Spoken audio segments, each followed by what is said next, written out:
പ്രിയ സുഹൃത്തുക്കളെ, ഇന്നത്തെ കഥയിലേക്ക് എൻ്റെ എല്ലാ സുഹൃത്തുക്കൾക്കും സ്വാഗതം. കഥ ആരംഭിക്കാം. എറണാകുളത്താണ് ശ്രീജയുടെ വീട്. വീട്ടിൽ ഭർത്താവും ഒരു മോനുമാണുള്ളത്. ശ്രീജ ടീച്ചറാണ്. അങ്ങനെ ഇരിക്കുമ്പോഴാണ് ശ്രീജയ്ക്ക് സ്ഥലം മാറ്റമായത്. വയനാട്ടിലുള്ള ഒരു കുഗ്രാമത്തിലെ ഒരു സ്കൂളിലേക്കായിരുന്നു ശ്രീജയ്ക്ക് സ്ഥലം മാറ്റം കിട്ടിയത്. ഇനി ഒരു 3 വർഷമെങ്കിലും ഈ സ്കൂളിൽ ജോലി ചെയ്തേ പറ്റൂ. അപ്പോഴാണ് ഇടിവെട്ടിയവനെ പാമ്പ് കടിച്ചെന്ന് പറയുന്നത് പോലെ ഒരു പണി കിട്ടിയത്. ചെന്ന സ്കൂളിൽ കുട്ടികൾ കുറവാണ്. ഒരു 10-12 കുട്ടികളെയെങ്കിലും ടീച്ചർ എവിടുന്നെങ്കിലും പിടിക്കണം, അല്ലെങ്കിൽ ജോലി ചിലപ്പോൾ പോവും. ടീച്ചർ ഇവിടെ പുതിയ ആളായതുകൊണ്ട് അവിടെയുള്ള ആരെയും അറിയത്തുമില്ല. സ്റ്റാഫിൽ തന്നെ കൂടാതെ 5 ടീച്ചർമാരുണ്ട്. HM നല്ലൊരു മനുഷ്യനാണ്. അദ്ദേഹത്തോട് ചോദിക്കാം. സ്റ്റാഫ് റൂമിൽ നിന്നിറങ്ങി ഓഫീസ് റൂമിലേക്ക് നടന്നു. ഈ സമയം രാജൻ സാറും രമേഷ് സാറും അവളെ തന്നെ നോക്കിയിരിക്കുമായിരുന്നു. രമേഷ് സാറേ, നല്ലൊരു ഉരുപ്പടിയാണല്ലോ പുതിയ ടീച്ചർ. ഇതുപോലെ ഒന്നിനെ കണ്ടുകൊണ്ടിരിക്കാൻ തന്നെ സുഹൃതം ചെയ്യണം. സാർ നോക്കിക്കോ, ഇതിനെ ഞാനൊന്ന് വളയ്ക്കും, രാജൻ സാർ പറഞ്ഞു. രമേഷ് സാർ രാജൻ സാറിനെ നോക്കി ഒന്ന് ചിരിച്ചു. എന്തൊരു മഴയാ സാറേ ഇത്, തോരുന്ന യാതൊരു ലക്ഷണവുമില്ലല്ലോ. ഇങ്ങനെ തോരാതിരുന്നാൽ ചിലപ്പോൾ ഉരുൾപൊട്ടാൻ ചാൻസ് ഉണ്ട്. ശരിയാ, രാജൻ സാർ പറഞ്ഞു. ശ്രീജ നേരെ ഓഫീസ് റൂമിലെത്തി. HM പീതാംബരൻ സാർ ഹാജർ ബുക്കൊക്കെ നോക്കി ഇരിക്കുകയായിരുന്നു. ശ്രീജ ടീച്ചറെ കണ്ടപ്പോൾ പീതാംബരൻ സാർ തല ഉയർത്തി നോക്കി. ആരിത്, ശ്രീജ ടീച്ചറോ? ബാ ഇരിക്ക്. എങ്ങനുണ്ട് പുതിയ സ്കൂളൊക്കെ? പീതാംബരൻ സാർ ചോദിച്ചു. ശ്രീജ ഒന്ന് ചിരിച്ചു. എന്നിട്ട് പറഞ്ഞു, സാർ എന്നെ ഒന്ന് സഹായിക്കണം. ഇവിടെ എനിക്ക് വലിയ പരിചയമൊന്നുമില്ല. കുട്ടികളെ കണ്ടെത്താൻ വളരെ പ്രയാസമാണ്. എവിടാ പോകേണ്ടതെന്ന് പോലും എനിക്കറിയത്തില്ല. സാർ ഒന്ന് ഹെൽപ്പ് ചെയ്യണം. വേറെ ഒരു വഴിയും ഇല്ലാത്തോണ്ടാ. അതിനെന്താ ടീച്ചറെ, ഞാൻ സഹായിക്കാം. പക്ഷെ കുറച്ച് റിസ്ക് എടുക്കേണ്ടി വരും ടീച്ചർ. ഇവിടെ അടുത്തൊരു ഫാമും ഒരു ഫോറസ്റ്റും കൂടിയുള്ള ഒരു ഏരിയ ഉണ്ട്. അങ്ങോട്ടേക്ക് ഇവിടുന്ന് ഒരു 10-15 കിലോമീറ്റർ ദൂരം കാണും. അവിടെയാണെങ്കിൽ ഒരു 100-ൽ പരം കുടുംബങ്ങളുണ്ട്. അവിടെ ചെന്നാൽ നമുക്ക് വേണ്ട പിള്ളേരെ കിട്ടും. അവിടെ ചെന്ന് ഓരോ വീട്ടിലും കയറി ടീച്ചർ പറഞ്ഞ് അവരെ മനസ്സിലാക്കി കൊണ്ടുവരണം. അതിലെന്താ സാർ റിസ്ക്? ശ്രീജ സംശയഭാവത്തോടു കൂടി ചോദിച്ചു. 3 വശങ്ങളും പുഴയാൽ ചുറ്റപ്പെട്ട് കിടക്കുന്ന ഒരു സ്ഥലമാണ് അവിടെ. പിന്നെ കാട്ടുമൃഗങ്ങളുടെ ശല്യവുമുണ്ട്. ഈ മഴയത്തൊക്കെ പോയാൽ ഒന്നും നടക്കൂല. എല്ലാം പിന്നെ ഞാൻ ശ്രീജയ്ക്ക് വിട്ടു തന്നിരിക്കുന്നു. ആലോചിച്ച് തീരുമാനമെടുത്താൽ മതി, പീതാംബരൻ സാർ പറഞ്ഞു നിർത്തി. ഒന്നും ആലോചിക്കാനുണ്ടായിരുന്നില്ല ശ്രീജയ്ക്ക്. ഈ ജോലി തന്റെ സ്വപ്നമാണ്. എന്തു വന്നാലും തനിക്ക് നേടണം. പിന്നെ എങ്ങോട്ടെങ്കിലും ട്രാൻസ്ഫർ വാങ്ങണം ഇവിടുന്ന്.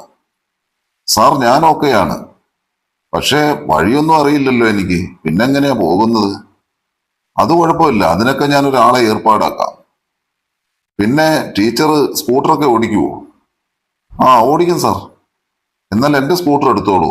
ഞായറാഴ്ച ഒരു ഉച്ചയ്ക്ക് പോയാൽ മതി. അപ്പോഴാവുമ്പോ എല്ലാവരും അവരവരുടെ കുടിലുണ്ടാകും.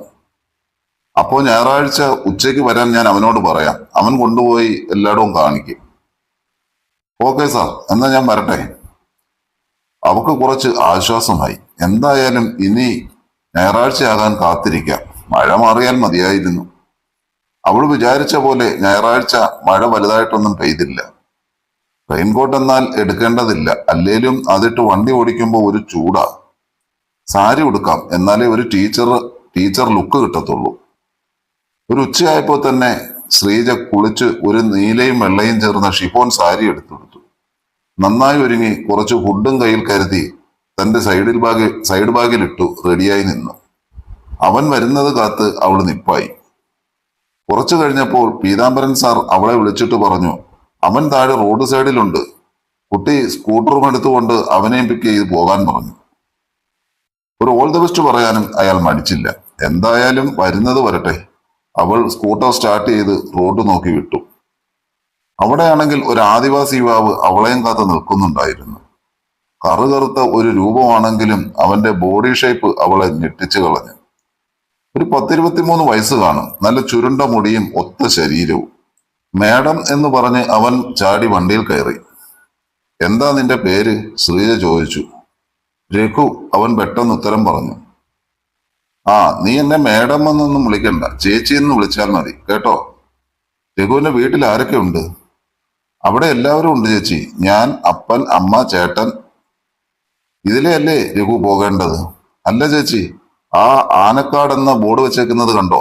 ആ റോഡിലൂടെ പോ. ശ്രീജ അതിലെ വിട്ട് കുറെ ദൂരം ചെന്നപ്പോൾ ഒരു പാലം കയറി അവര് ഫാമിലോട്ട് കടന്നു. കുറെ ദൂരം ഓടി ഫോറസ്റ്റ് മേഖലയാകാൻ തുടങ്ങി.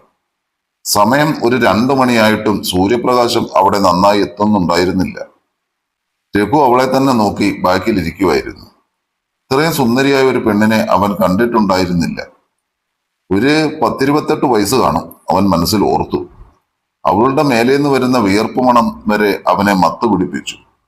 സ്കൂട്ടർ ഇടയ്ക്ക് ഗട്ടറിൽ ചാടുമ്പോ അവളുടെ മുന്നിൽ രണ്ടും തുള്ളിക്കളിക്കുന്നത് അവന് കാണാമായിരുന്നു.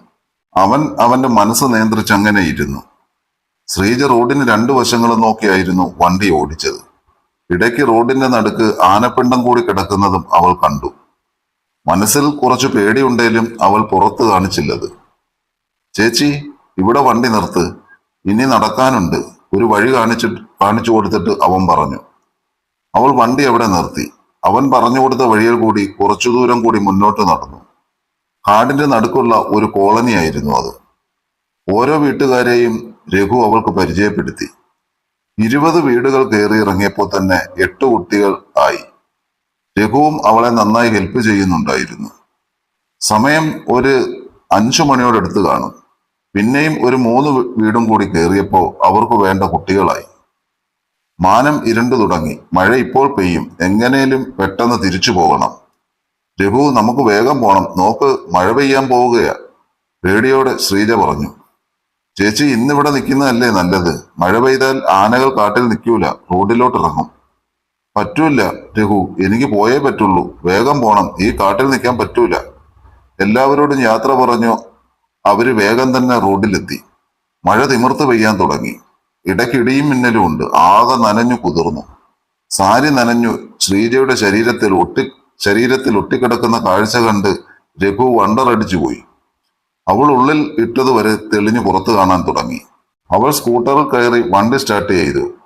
അവൻ പുറകിൽ കയറി കുറച്ച് അടുത്തായിട്ട് തന്നെ ഇരുന്നു. ചേർന്നിരുന്നപ്പോൾ എന്തോ ഒരു സുഖം അവൻ അനുഭവപ്പെട്ടു. അവൾ വണ്ടി വേഗം ഓടിക്കാൻ തുടങ്ങി. തന്റെ പുറകിൽ രഘു ചേർന്നിരിക്കുന്നതൊന്നും അവൾ മുഖവിലേക്ക് എടുത്തില്ല. അപ്പോൾ സമയം ഒരു 6 മണിയായി കാണും. എങ്ങും ഇരുട്ട് വീണു തുടങ്ങി. പെട്ടെന്നൊരു വളവ് തിരിഞ്ഞപ്പോൾ ശ്രീജ ആ കാഴ്ച കണ്ടു. റോഡിന്റെ നടുക്കായി ഒരു കാട്ടാനക്കൂട്ടം. പെട്ടെന്നായതുകൊണ്ട് പേടിച്ചവൾ ബ്രേക്ക് പിടിച്ചു. അവിടെ നിന്നുപോയി. അതിലൊരു ആന അവളുടെ നേരെ പാഞ്ഞെടുത്തു. രഘു അവളെ കയ്യിൽ പിടിച്ചു വലിച്ച് ഒറ്റ ഓട്ടം. ഓടി അവന് പരിചയമുള്ള സ്ഥലമായതുകൊണ്ട് അവര് രക്ഷപ്പെട്ടു. ചേച്ചി, ഞാൻ പറഞ്ഞതല്ലേ ഇപ്പോൾ പോവണ്ടെന്ന്. നമ്മൾ കുടുങ്ങി, ഇന്ന് പോകാൻ പറ്റൂല, നല്ല മഴ പെയ്യുക. ഇവിടെ അടുത്ത് ഞാൻ നോക്കുന്ന ഒരു പറമ്പുണ്ട്, അവിടെ ഒരു ഏറുമാടമുണ്ട്. നമുക്ക് അവിടെ ഇന്ന് രാത്രി തങ്ങിയാലോ? എന്നിട്ട് നാളെ രാവിലെ എഴുന്നേറ്റ് പോകാം. ശ്രീജയ്ക്ക് വേറെ വഴി ഉണ്ടായിരുന്നില്ല. സാരി മൊത്തം നനഞ്ഞ് കാല് വരെ ഒട്ടിപ്പിടിച്ചിരിക്കുക. നടക്കാൻ പോലും അവൾക്ക് പറ്റുന്നുണ്ടായിരുന്നില്ല. സത്യം പറയാലോ, രഘുവിന്റെ മനസ്സ് തുള്ളിച്ചാടുകയായിരുന്നു. കുറച്ചു പേടിച്ചു, എന്നാലും കുഴപ്പമില്ല, ഇതുപോലെ ഒരു പീസിനെ ഞാൻ കണ്ടിട്ടില്ല. നമുക്ക് വേഗം പോകാം. അവൻ ചിന്തകൾ വിട്ടുണർന്നു. അവൻ അവളെയും കൂട്ടി സ്പീഡിൽ നടക്കാൻ തുടങ്ങി. മഴ കനത്തു പെയ്യുന്നുണ്ടായിരുന്നു. അവൻ ദൂരെ ഒരു മരത്തിന്റെ മേലേക്ക് കൈ ചൂണ്ടി കാണിച്ചു. അതാണ് ഏറുമാടം. താഴെ നിന്ന് ഒരു 7-10 അടി ഉയരത്തിൽ ഒരു മരത്തിലായിരുന്നു അത് സ്ഥിതി ചെയ്തിരുന്നത്. ശ്രീജ അന്തം വിട്ടുപോയി. അതിന്റെ മുകളിൽ ഞാനെങ്ങനെ കയറും? ഇവിടെ സാരി ചുറ്റി കിടന്നിട്ട് നടക്കാൻ പോലും പറ്റുന്നില്ല. അപ്പോളാ രഘു അവളെ നോക്കിക്കൊണ്ട് പറഞ്ഞു, ഇതിന്റെ താഴെ വരെ ആന വരാറുണ്ട് ചേച്ചി, പേടിക്കണ്ട. മുകളിൽ കയറിയാൽ നമ്മളെ ഒന്നും ചെയ്യൂല. അവർ നടന്ന് അതിന്റെ അടുത്തെത്തി. താഴെ വരെ ഒരു കോവേണി ഉണ്ടായിരുന്നു. ചേച്ചി ആദ്യം മുകളിൽ കയറ്, രഘു പറഞ്ഞു. മഴയും തണുപ്പും കൊണ്ട് ശ്രീജ നന്നായി വിറയ്ക്കുന്നുണ്ടായിരുന്നു. എത്ര കയറാൻ നോക്കിയിട്ടും അവൾക്ക് കയറാൻ പറ്റുന്നില്ല. സാരി ഊരാതെ നടക്കുമെന്ന് തോന്നുന്നില്ല. ശ്രീജയ്ക്ക് തണുക്കുമ്പോൾ രഘുവിന്റെ ശരീരം ചൂട് പിടിക്കുമായിരുന്നു. ആ സാരി ഊരിക്കളയച്ചി, ഇല്ലാണ്ട് ചേച്ചിക്ക് എങ്ങനെ മേലോട്ട് ചേച്ചി കയറും? വേറെ വഴിയില്ല. സാരി ഊരി കയ്യിൽ പിടിച്ച് മുകളിലോട്ട് കയറി. ഇപ്പോൾ കയറാൻ പറ്റുന്നുണ്ട്. അവൻ പുറകെ കയറി അവളെ ബാക്കിൽ പിടിച്ച് തള്ളിക്കൊടുത്തു. ഒരുവിധം അവര് മുകളിലെത്തി. മഴ എപ്പോഴും തകർത്തു പെയ്യുന്നുണ്ടായിരുന്നു. മുകളിലെത്തിയ പാടെ ശ്രീജ അവിടെ ആകെ ഒന്ന് നോക്കി. ഇല്ല, ഒരു ഡ്രസ്സും ഇല്ല. മേലെ ഒരു ചെറിയ പുതപ്പ് മാത്രം, പിന്നെ ഒരു വിളക്കും. തണുത്തിട്ട് അവൾ ആകെ വിറയ്ക്കുന്നുണ്ടായിരുന്നു. അവൾ രഘുവിനെ ഒന്ന് നോക്കി. അവൻ മുണ്ട് ഊരി അത് പിഴിഞ്ഞ് തോർത്തുന്നു. പിന്നെ ആ മുണ്ട് അവക്ക് നേരെ നീട്ടി. ചേച്ചി തോർത്തിക്കോ, തണുത്ത് വിറച്ചു മരിക്കും. അവൾ അത് മേടിച്ച് തോർത്താൻ തുടങ്ങി. രഘു അവളെ നോക്കി. ഇരുണ്ട വെളിച്ചത്തിൽ അവളെ നന്നായി കാണാം. അവൻ അവന്റെ ബനിയനും ഊരി പിഴിഞ്ഞ് അവിടെ വിരിച്ചിട്ടു. പുറംതിരിഞ്ഞ് തോർത്തുന്ന ശ്രീജയുടെ പിന്നഴക് നോക്കി. പിന്നെ അവൻ ആ പുതപ്പെടുത്ത് പുതച്ചു. ശ്രീജയ്ക്ക് തണുപ്പ് മാറുന്നില്ല. ഇതും കൂടി ഊരിയിട്ടാലേ തണുപ്പ് മാറുകയുള്ളൂ. അവള് രഘുവിനെ ഒന്ന് നോക്കി. അവന്റെ തുണിയൊക്കെ അവൻ പിഴിഞ്ഞിട്ടിരിക്കുന്നു. അവനാണെങ്കിലോ ആ പുതപ്പെടുത്ത് പുതച്ചും പോയി. ചേച്ചി, നാണിച്ചാൽ തണുത്തു മരിക്കും. നനഞ്ഞു കുതിർന്ന തുണിയൊക്കെ ഊരിയിട്ടോളൂ. ഇരുട്ടാകുമല്ലേ, ഞാൻ കാണില്ല. ശരിയാ, നന്നായി ഇരുട്ടായി. ഒന്നും കാണാൻ പറ്റാത്ത ഇരുട്ട്. ഇടയ്ക്ക് ചെറിയ ഒരു മിന്നൽ വെട്ടം മാത്രം. അവൾ ഓരോന്നായി ഊരി അവിടെ പിഴിഞ്ഞിട്ടു. ഇതുപോലെ ഒരു വെളുത്ത സുന്ദരി പെണ്ണിനെ ഇതുപോലെ തന്റെ അടുത്ത് കിട്ടുന്നു. അവൻ സ്വപ്നത്തിൽ പോലും കരുതിയില്ല. ഇടയ്ക്ക് വരുന്ന വെട്ടത്തിൽ അവളുടെ ശരീരം വെട്ടിത്തിളങ്ങുന്നുണ്ടായിരുന്നു.